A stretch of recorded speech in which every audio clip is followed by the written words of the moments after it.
الشنطه موجوده وحاجتي موجوده والفلوس موجوده ومسافره الامارات. انا عايزه اقول لكم انا الفرحه خلاص، الدموع بتطير بتطير بتطير. عايزه اقول لكم وهشرح لكم انا مسافره هعمل ايه، وهشرح لكم كل حاجه.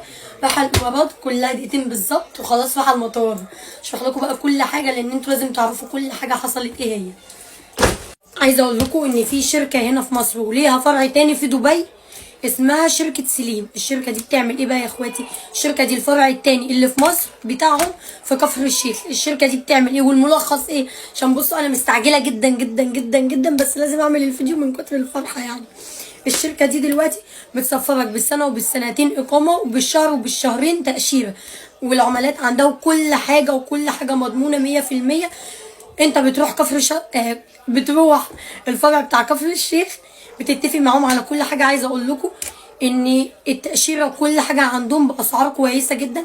اللي معهوش ان هو يتغرب او يسافر او يشتغل بره او دلوقتي حرفيا هيبقى معاهم كل حاجه وعقد وكل حاجه انت بتمضيها، وبيسفروا الناس كلها في السعوديه في دبي. هكمل لكم بقى. عايزه اقول لكم عندهم تذاكر الطيران. انت طبعا دلوقتي او تخليص او تعميم او عملات كل حاجه انتوا عايزينها هي موجوده عندهم دلوقتي. اي حد في دبي عايز يسافر مثلا السعوديه او اي حاجه ليهم فرع في دبي. طبعا انا حاطه لكم البيانات بتاعتهم، حاطه لكم الاكونت بتاعهم، حاطه لكم بيانات بتاعت كفر الشيخ. الناس اللي من مصر وعايزه تسافر السعوديه او الامارات هم بيسفروا الدولتين دول بس. عايزه اقول لكم هتسافر هتلاقي شغل، هتسافر. انا كسوزي مسافره. انا عايزه اقول لكم ان انا خلاص ان انا اسافر الامارات دبي. انا كل ما كنت افتح على الناس كلها تقول برج خليفه ابو ظبي. انا من بكره هعمل الفيديو ده.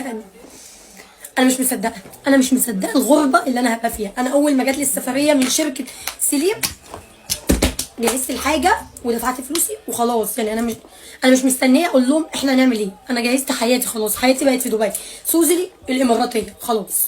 عايزه اقول لكم كمان ان هم عندهم تخليص وتعميم والمخالفات وعندهم كل حاجه هناك، وهتسافر بالشهر وبالشهرين دي التاشيره وبالسنه وبالسنتين وكل حاجه واقامه وكل حاجه هناك. عايزه اقول لكم انا حاطه لكم العنوان وحاطه لكم رقم التواصل بتاعهم، حاطه لكم كل حاجه.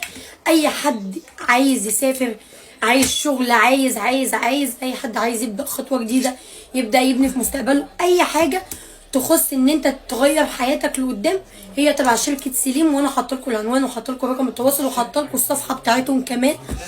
عايزه اقول لكم ان انا مبسوطه جدا، وبعيد عن ان انا مبسوطه ان انا اسافر، مبسوطه ان انا هساعد ناس ما كانتش تقدر ان هي تسافر او مش معاها المقدره هتقدر دلوقتي.